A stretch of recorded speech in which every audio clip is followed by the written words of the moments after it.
Good afternoon and welcome. Barriers. Real, perceived, artificial, necessary, irrelevant, intrusive. There are all kinds. Well, I'm here essentially to speak to you about why we need to destroy these barriers.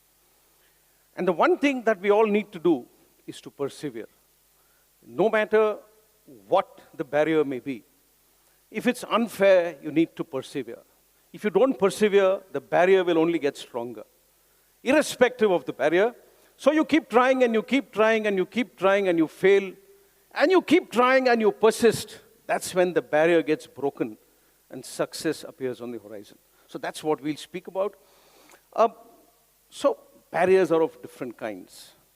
What are the 5 things that we actually need to remember to break a barrier? Firstly, is the barrier has to be an unfair barrier. It should require to be broken or destroyed. If it's to be destroyed, it should be destroyed yesterday. That's the first thing. Second thing is, having broken the barrier, we need to know what we want to do thereafter. Otherwise, the barrier will rebuild itself. So you need a vision of how far ahead can you go. Further, the better. Thereafter, you need multiple things like the ability to create the change. For audiences such as this, it's not about change management. It's about identifying the change point in the future, post the destruction of the barrier, and then there is communication, collaboration, creating a team, the passion, the perseverance which you require, last but not the least, the tenacity and the resilience, and we will speak about all of this in a bit. But first of all, this black screen behind me is your brain, ladies and gentlemen. And the circle is the barrier. Currently, all our minds work within that barrier. Because those barriers are there, should we choose to accept them. In many ways, this is not really a circle, but this is a prison. And this prison not only encompasses your mind, but if you were to view these bars as your mind, then it imprisons your brain.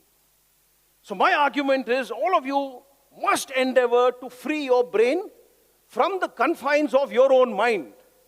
So don't say it can't be done because it hasn't been done.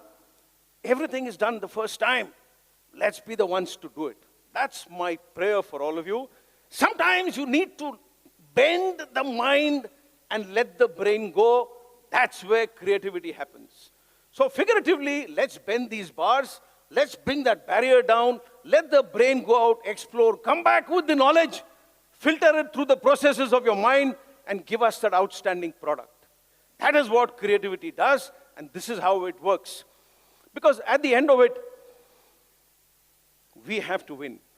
Otherwise, we will let the barrier win.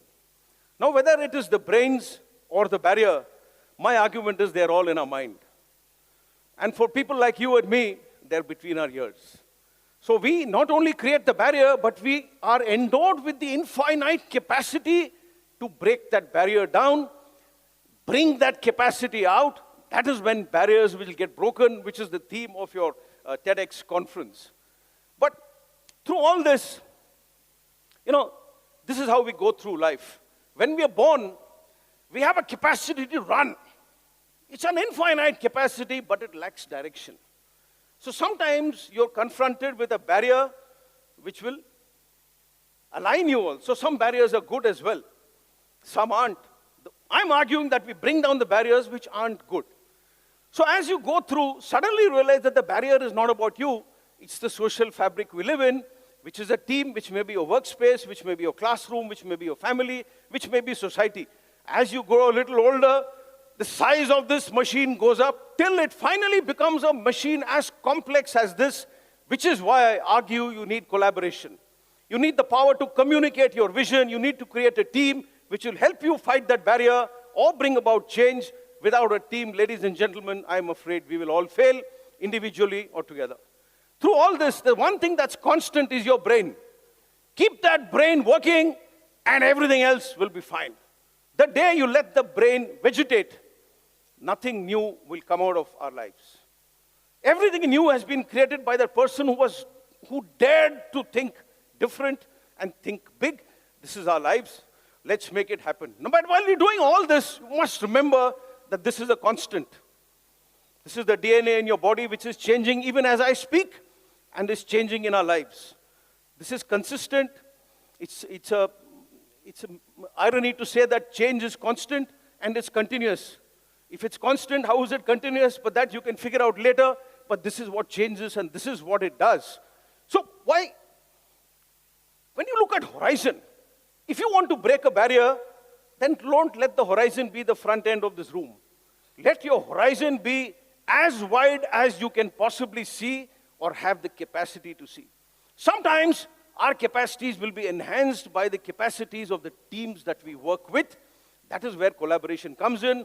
Think big, ladies and gentlemen. That is when we will create change in this world that we live in.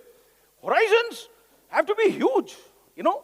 And constantly the two questions you must ask is why? And having asked why, try and look for what next. Because if you just stand back and shout why, nobody's going to listen to you. You have to convince the person or persons or system which created that barrier why that barrier is not important or required or necessary today. You also have to convince that person what comes next. This is your job as creators of this vision. So whether it is the horizon or whether it's the barrier, on the other side of the barrier lies spectacular successes, which because of the barrier we may not have seen. That's where you need your brain to go out and imagine and explore the hitherto unexplored. That is what we do. So what is my essential argument? Look beyond. Look beyond what you can see. Look for 10 years, 15 years, 25 years. Let's look at India in 2070. Let's look at the world in 2070.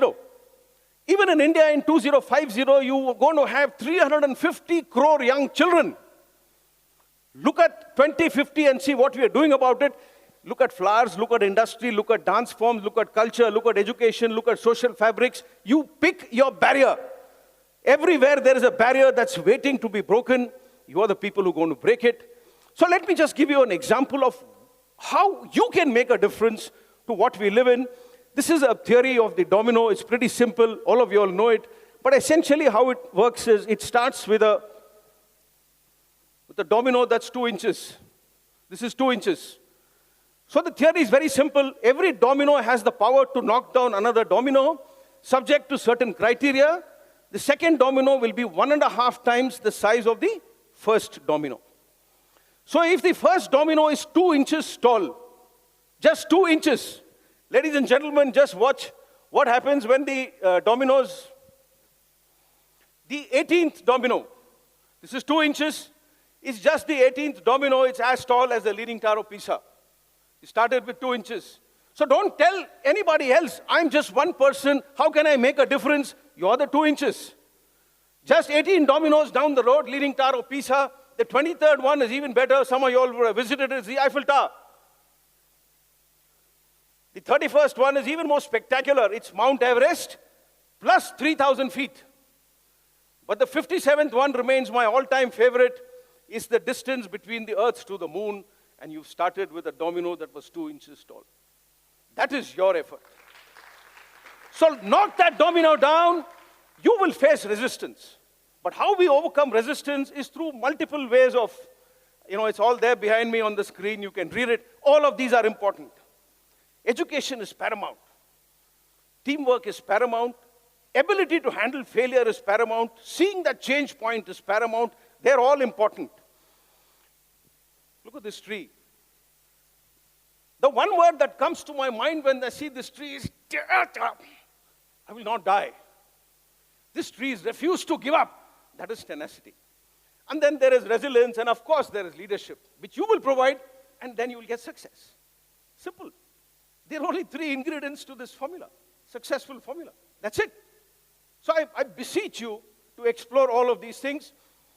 Let me just give you a little relationship between tenacity and resilience. On the vertical axis is efficiency, and on the horizontal one is the time taken. What you do in your normal life is tenacity.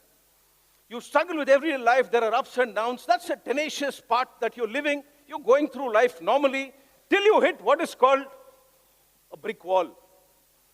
This is a major obstacle. It could be a barrier. Now, when you hit a brick wall, typically a company's efficiency drops down drastically. It could come down to as low as you want to let it go. You could be an individual, you could be a multinational 8,000 crore pharma company. Efficiencies do drop. What happens is, sometimes you may not even be allowed to come this far. In time, the brick wall may be a lot bigger than you think, the barrier may be a lot stronger. This is when you let your mind get to one side and apply a new solution for a new problem. The mind only knows old solutions. It's the brain which will create the new solution, find that solution, and then you will find the graph going all the way up. This is the part of resilience. The willingness to not give up is the tenacity. The ability to bounce back from there is the resilience. And for this resilience, you need numerous qualities which are all listed on the screen. All of these are important. We've spoken about them. But what do great leaders like you do? They visualize and anticipate the arrival of this brick wall. They realize what comes next after the brick wall. They are able to anticipate the oncoming disaster. Now, they build into their teams the ability to handle this disaster, and they fill this gap. So now you're, as an individual or as a company or as an entity, you don't necessarily drop in efficiency. You will follow the horizontal path. Of course, it will have its ups and downs, but it will not have that spectacular disaster which would otherwise have happened. This is the role of leadership in breaking a barrier. Very simple. At every level, small, large. But, how does all this work? You have to replace the I with the we. If you try and do it alone, the system, whatever system it is, will crush you. It has to be a we. It's always a joint effort. So you have to look for like-minded people. You have to build your case, develop an argument, convince people, collaborate, communicate. This is what team building is all about. Whether it's breaking a barrier or just making a success of your company, these are critical issues. Why have I shown you a diamond? This is the city of gems and jewels. This diamond hasn't just happened, doesn't just happen. It's subjected to some of the most enormous pressures that Mother Earth can put on an object. Having dug it out from the earth, we subjected to the most horrendous grilling, drilling, mining, polishing processes. And there is a diamond. Now this diamond has broken the barrier from lying undiscovered, unexplored, somewhere in the recesses of Mother Earth, to adorning the fingers, ears, and bodies, or bank lockers of millions of people the world over. That is the process, the furnace, purgatory, if you wish, that we have to go through to break a barrier. If you're not prepared for this journey, ladies and gentlemen, breaking a barrier is going to be a difficult job. Because the barrier has been created over time. Breaking it will require all of these skills and more. I think at the very end, when we look at resilience, you've got to take inspiration from probably the smallest creature in the world that lives at the bottom of the ocean. It's called the tardigrade. It just won't die. It can survive at minus 45 degrees, plus 45 degrees. It's gone to space. It's lived in a thermos. It comes out looking like this. This is perseverance at its best. Just won't die. Of course it dies. But it doesn't die easily. It puts up such a solid fight that all the barriers come down. So that's critical when you want to break a barrier. We need to take an inspiration from the little microscopic 0.5 millimeter creature which lives at the bottom of the ocean. In the end, the choice that we have is to be the architects of a glorious future. That's a choice we have. Should we not take that choice, we will become the defenders of a certain decline as a civilization, as a human race. Because when we have to look for either leadership or change or progress or happiness or indeed breaking barriers, don't look outside because they're all inside jobs. And since they are inside jobs, my argument is, each of us is responsible for creating the barrier, for also bringing down a barrier when it's time to bring it down. So at the end of it, while all this is for the future, today is as important. So enjoy the sights and the smells and the sounds and the noises and the relationships and the human experience of living today in a fantastic world. That will make your life very happy.